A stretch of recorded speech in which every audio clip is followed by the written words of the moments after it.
Anika ne bato benoy. Anika ne bato benoy. Nika ne bato benoy. Nika ne bato benoy. Les amis, on tapote.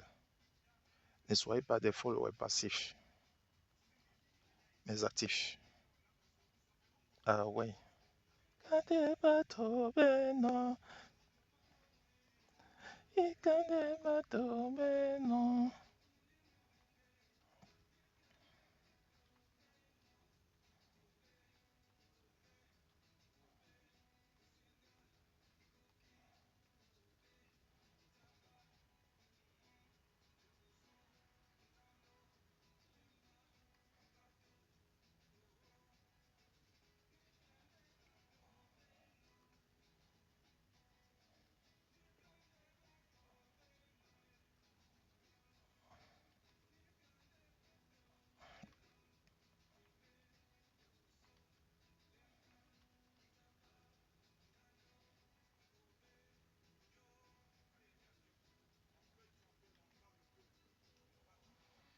On salue le docteur Cham.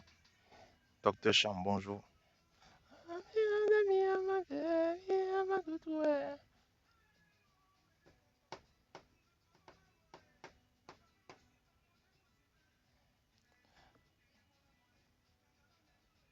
Maman, mon papa.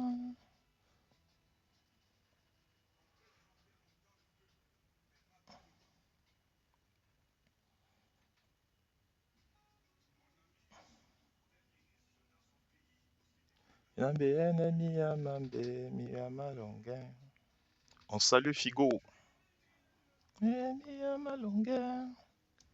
Amama poi ne pone ponso. Osinga monjengele mbaye. Aujourd'hui, là, on va parler de la considération d'ordre humanitaire. J'ai préparé une présentation sur la considération d'ordre humanitaire. Le live ne va pas être long, maximum 1 heure. Question rapidement d'évacuer ce que c'est que les motifs d'ordre humanitaire, encore appelé CH pour considération humanitaire. Et on parlera aussi des cas où les agents de services frontaliers ou d'IRCC ont pris des mesures spéciales parce qu'ils ont réellement constaté qu'on était en face d'une situation où la mesure spéciale devait être prise. Il existe des cas dans la jurisprudence, effectivement, qui, euh, qui parlent de la considération d'ordre humanitaire et comment est-ce que les responsables, que ce soit l'exécutif ou le judiciaire, ont traité de la question des considérations d'ordre humanitaire. Donc voilà. Si vous êtes d'accord avec le programme, on pourrait commencer.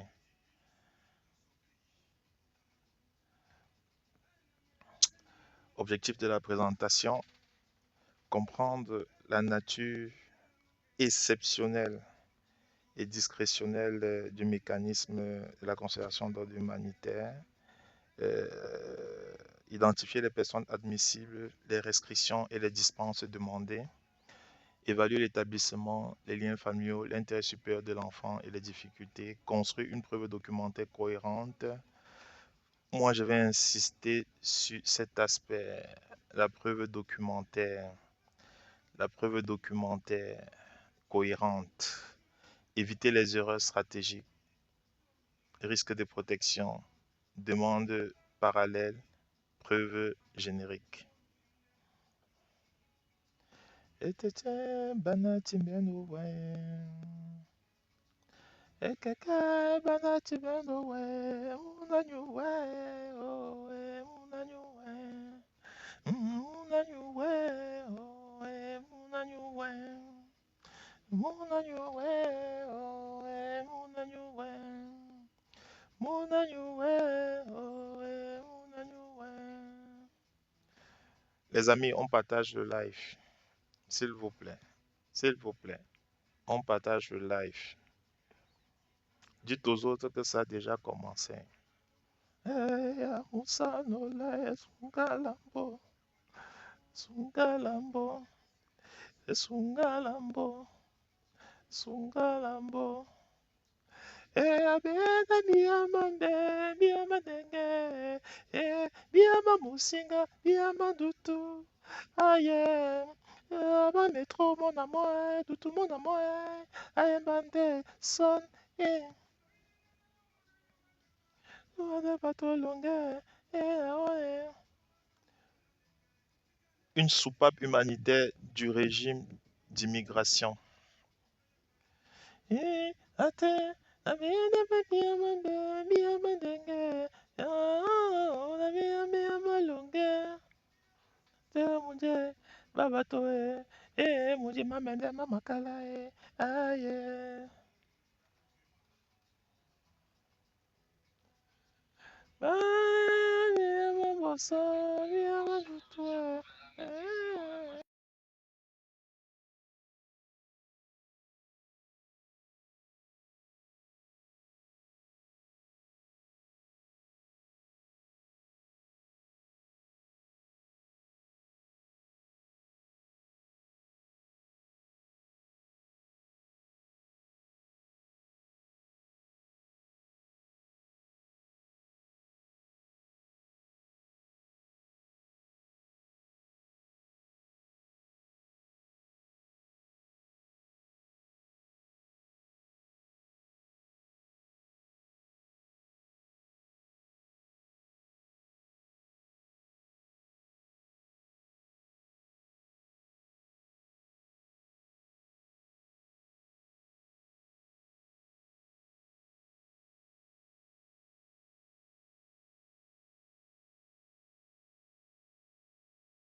je m'excuse hein. Donc l'article 25 de la loi hein, j'ai été un peu interrompu, j'étais obligé de fermer mon micro. Alors voici l'article qui déjà parle de la constatation d'ordre humanitaire dans la loi sur l'immigration et la protection des réfugiés. Ici, c'est la loi. C'est la loi sur l'immigration, entrée, séjour, section 3. Loi sur l'immigration et protection des réfugiés, article 25, c'est la section 3 de la loi. Et là, on a 21. Et là, pas, on est à l'article 25. Alors, les Canadiens ont prévu une soupape dans leur régime d'immigration. Alors, les Canadiens ils disent que bon, euh, c'est possible que les choses ne se passent pas comme on aurait toujours souhaité. Et par conséquent, comme les choses ne se sont pas passées comme on aurait souhaité, on va prévoir dans notre régime une façon de récupérer d'autres personnes que le régime a exclues du système d'immigration. Et les Canadiens, quand je parle des Canadiens, c'est les représentants des Canadiens en réalité. Les Canadiens disent que bon, ok, on va offrir aux étrangers une possibilité de se rattraper. Mais ce n'est pas à tous les étrangers qui ne sont pas passés à travers les mailles du régime d'immigration à qui on accordera ces soupapes. Non, ce n'est pas à tous, mais c'est à ceux qui ont réellement des considérations d'ordre humanitaire. Alors que dit la loi? La loi, c'est toujours important de revenir dans la loi, très très très important. Séjour pour motif d'ordre humanitaire. Bon, ceux qui veulent rester sur le territoire canadien parce que s'ils sont retournés dans leur pays, ils traverseront des situations inhabituelles, voilà, effectivement, des situations inhabituelles. On va revenir dans le live dans ce qu'on appelle les situations inhabituelles ou vivre des difficultés. Plutôt, le mot qui est utilisé dans le jargon, c'est la difficulté inhabituelle. Difficulté inhabituelle. Et difficulté inhabituelle, c'est vague. Ça peut être des problèmes de santé mentale, ça peut être de santé physique, ça peut être plusieurs autres choses, catastrophes naturelles, ça peut être plusieurs choses. Donc, le législateur canadien fait exprès, une fois de plus, de ne pas rendre spécifique le type de difficulté inhabituelle. Et les agents attendent que vous venez vers eux leur parler de votre difficulté inhabituelle. Moi, je trouve vraiment, c'est la partie centrale de l'aspect humanitaire du régime de l'immigration canadien. C'est le cœur même de l'aspect humanitaire du système ou du régime d'immigration du Canada, l'article 25, alinéa 1. Et c'est de là qu'il faut comprendre les fondements des demandes humanitaires et ne pas faire des demandes à l'emporte-pièce où on dit tout et n'importe quoi. Excusez-moi, hein, c'est ma façon de parler, je ne peux pas changer malheureusement, c'est mon style à moi. Je dis les choses comme moi je les pense, j'essaie d'expliquer ce que moi j'ai compris quand moi aussi j'ai été enseigné. Donc, tout repose, quand on parle de conciliation d'ordre humanitaire, les amis, on tapote le live et on partage, s'il vous plaît. Il n'y a que 3 personnes qui sont dans le live. Je trouve que ce n'est pas assez. Donc, tout repose sur l'article 25. Et que dit l'article 25? Sous réserve du paragraphe 1.2, le ministre, je parle toujours du ministre. Le ministre, c'est un haut responsable d'ISCC. Ce n'est pas la ministre Lena en elle-même, non. Ou M. Mondray, l'ancien ministre, non. C'est des Canadiens tout simplement qui ont été nommés pour des raisons entre guillemets politiques ou alors et aussi leurs compétences dans l'administration canadienne, mais généralement politiques. Parce qu'à la base, ce sont des députés des circonscriptions canadiennes. Donc, on ne va pas s'arrêter à la personne de Madame Lena, non. On ne parle pas des personnes ici.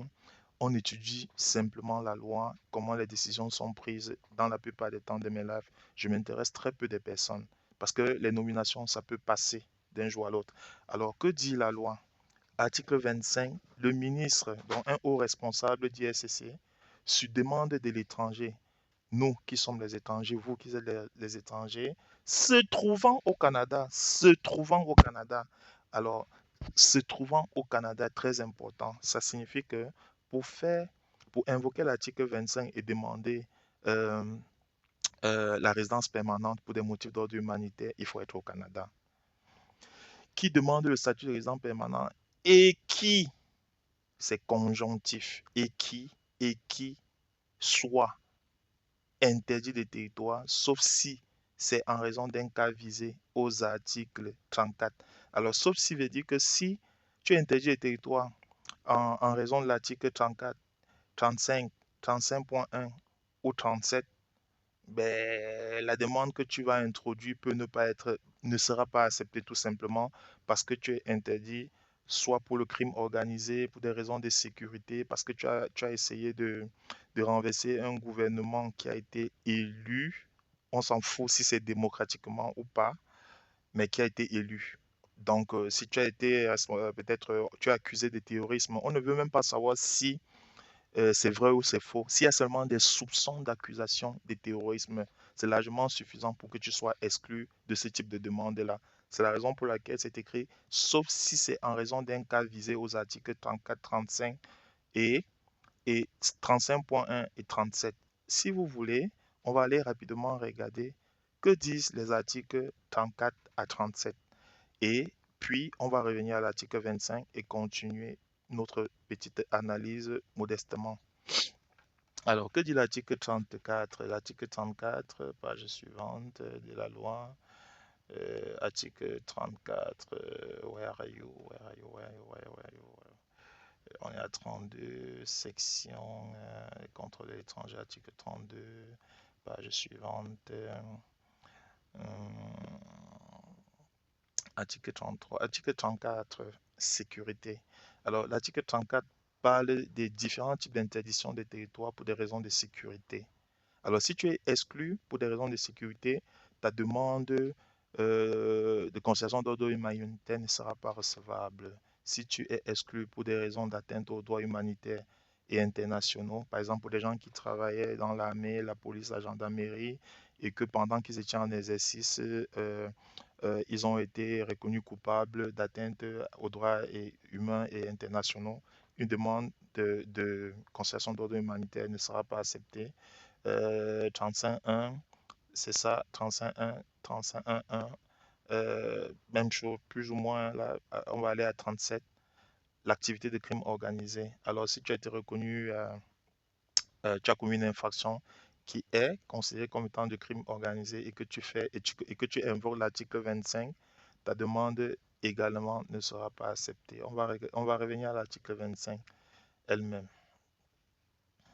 C'était donc ça, 34-37, article 25, on est ici. Puis l'article 25 est là. L'article 25 est là.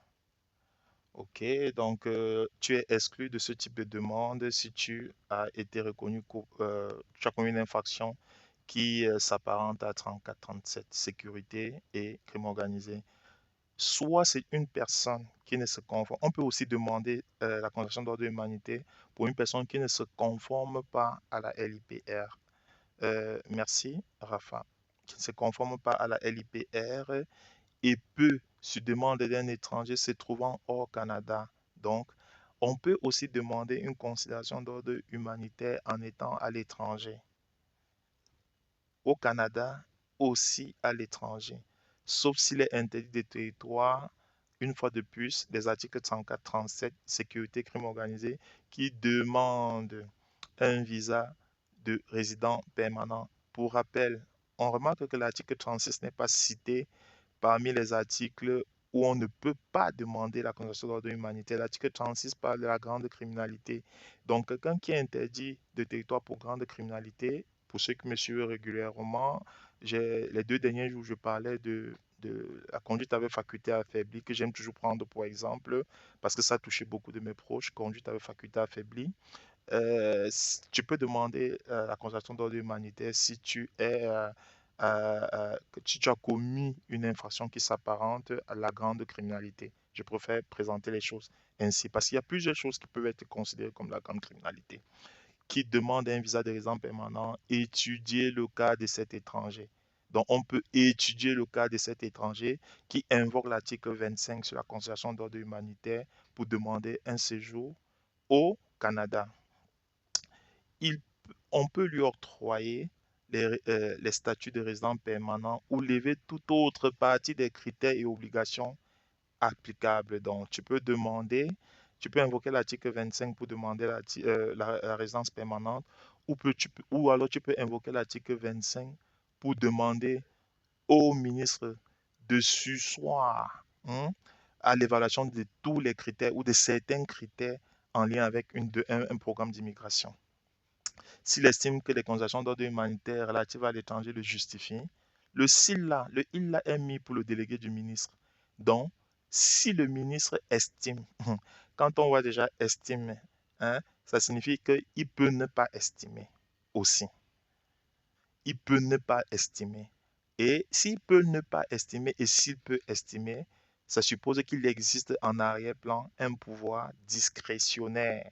Pouvoir discrétionnaire que des considérations d'ordre humanitaire relatives à l'étranger le justifient compte tenu de l'intérêt supérieur de l'enfant. L'intérêt supérieur de l'enfant, c'est un terme qui est très utilisé dans la jurisprudence Baker. On en parlera tout à l'heure à titre d'exemple. On salue le créateur qui a rejoint le live. Bienvenue.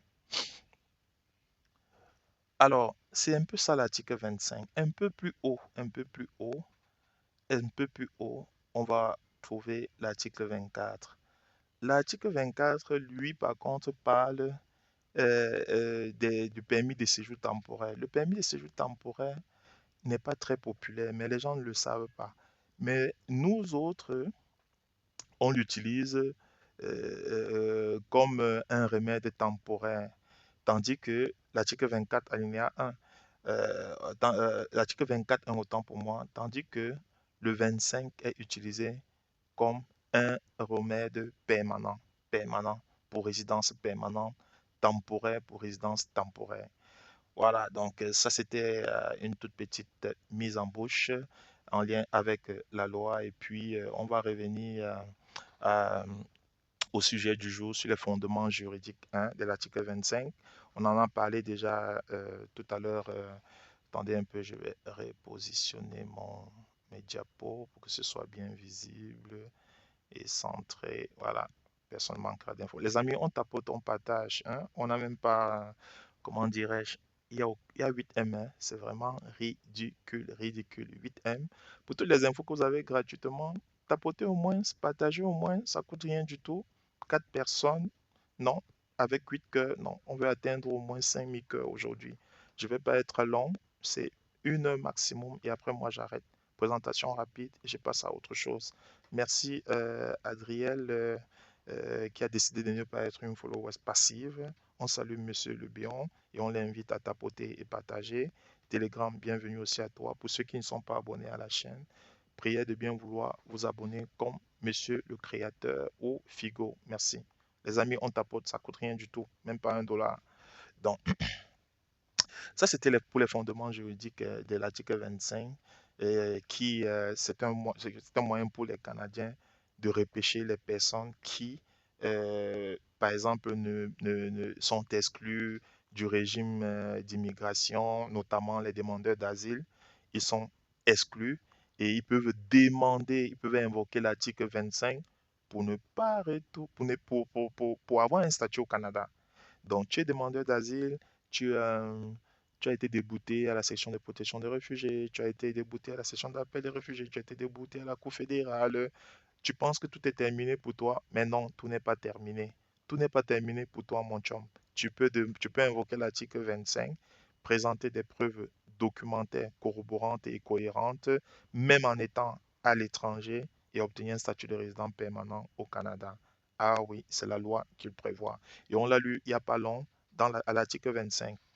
Alors, le ministre examine sur demande les circonstances d'un étranger au Canada qui demande la résidence permanente et qui est interdit des territoires, sauf pour des cas d'interdiction des territoires en lien avec l'article 34, 35, 35.1 et 37 ou ne satisfait pas aux exigences de la LIPR.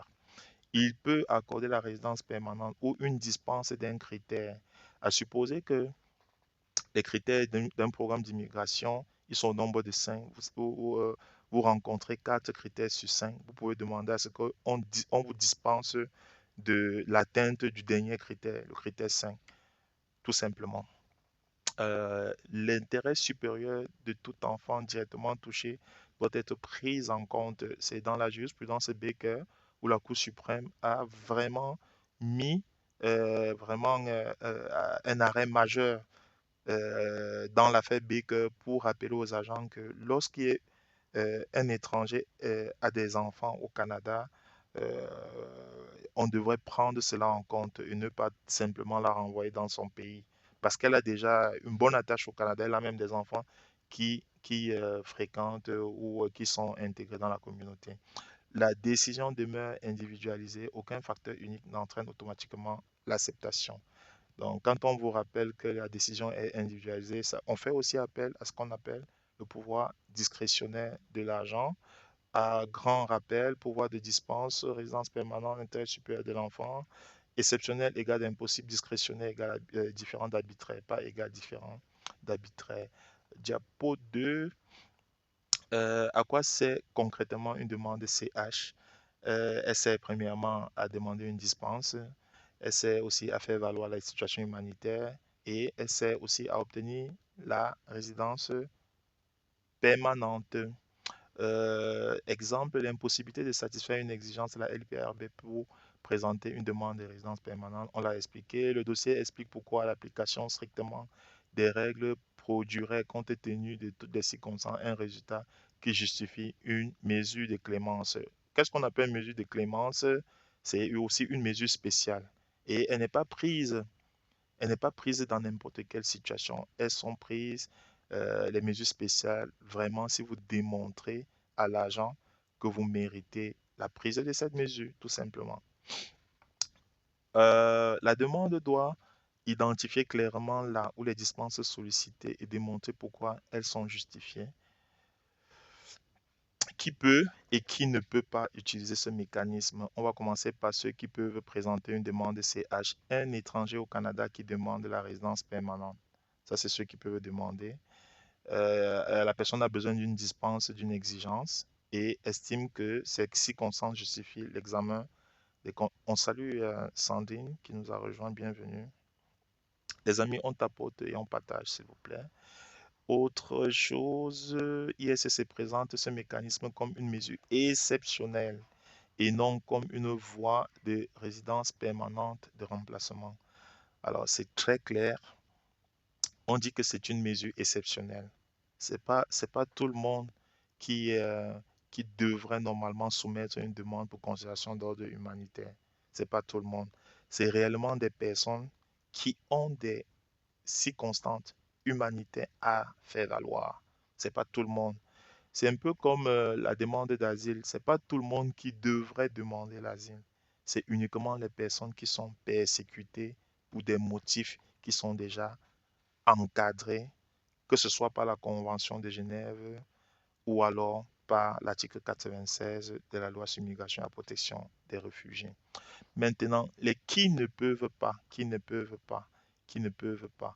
Alors, une seule demande, restriction majeure, une seule demande en cours à la fois, la demande d'asile en instance, examen, constatation d'ordre humanitaire interdit. Donc, on te dit tout simplement que si tu as une demande d'asile en cours, on n'a pas encore rendu une décision. Donc, on n'a pas encore dit si tu rencontres toute la définition de réfugié, alors on t'interdit de soumettre simultanément une, un examen pour considération d'ordre humanitaire. On interdit. Interdiction de 12 mois après certaines décisions négatives en matière d'asile sous réserve d'exception. Étranger désigné, restriction de 5 ans. Euh, Si tu es un étranger désigné, on t'empêche de soumettre une demande pas avant 5 ans. Et si tu es aussi interdit pour des raisons de sécurité de 34 à 35, à 35.1 et 37 pour crime organisé, tu es interdit de soumettre une demande pour conservation d'ordre humanitaire et ne sera pas du tout accepté. C'est écrit dans la loi. Alors, la conservation d'ordre humanitaire n'est pas une demande d'asile, hein. Ce que l'agent, parce qu'il y a des agents CH, il y a des agents ERA. Je ne sais pas, plusieurs fois, j'ai souvent expliqué que on salue Style qui a rejoint le live, bienvenue. Les amis, on tapote, on monte au moins à 10 000 cas, hein, 10 000 cas. Donc, ce que l'agent CH ne peut pas faire, l'agent CH, il faut le considérer comme quelqu'un qui a été formé soit par l'Agence des services frontaliers, soit par ISCC, pour répondre uniquement aux demandes sous l'article 25.1. Donc lui, il a été formaté comme un robot. Il connaît déjà ce produit qu'on appelle considération d'ordre humanitaire. Il connaît déjà le produit. Il ne traite que ce type de produit-là. N'allez pas lui parler du principe des demandes ERA. N'allez pas lui parler de visa visiteur. N'allez pas lui parler de la résidence permanente et économique. Non, il n'est pas formé pour répondre, pour traiter ce type de demande. Il est formé uniquement pour évaluer les demandes sous l'article 25. Donc, les Canadiens ont, à travers leurs représentants, ont créé la soupape qu'on appelle l'article 25.1. Et puis, à travers la soupape appelée article 25.1, pour gérer des situations vraiment particulières et spéciales, on a développé un programme d'immigration en lien avec l'article 25.1. Et on a formé un agent canadien pour qu'il traite uniquement les demandes sous l'article 25. Donc, n'allez pas lui parler d'autre chose autre que l'article 25, même s'il a des compétences autres. Mais lui, il n'est pas habilité à répondre à autre demande que sous l'article 25. Alors, on vous dit donc ici que un agent CHU ne traite pas des questions sous l'article 85. L'article 96 parle des demandeurs d'asile. Donc, celui qui est formé sur l'article 25 il n'y a rien à voir avec l'article 96. On va représenter l'article 25 ici. Voici l'article 25. Et si, ici, ça ne vous permet pas de voir, l'article 25, lui, parle des conditions d'ordre humanitaire, tandis que si on va un peu plus loin, à l'article 96, on parle des demandes d'asile, article 96. Donc, ce n'est pas la même chose. C'est totalement différent. Il faut faire attention. Les programmes sont rattachés à une loi. Ce n'est pas le hasard, c'est pas le jeu au hasard. C'est pas le jeu au hasard. Donc, il faut savoir ce qu'on demande. Voici l'article 96 qui parle de la définition de réfugié. À qualité de réfugié au sens de la Convention, c'est la Convention de Genève, la personne qui, craignant, avait raison d'être persécutée du fait de sa race, voilà, voilà 96. Alors que tout à l'heure, on a vu, pour ceux qui sont avec nous depuis le départ, que la constatation d'ordre humanitaire, mais n'avait rien à voir avec l'article 87.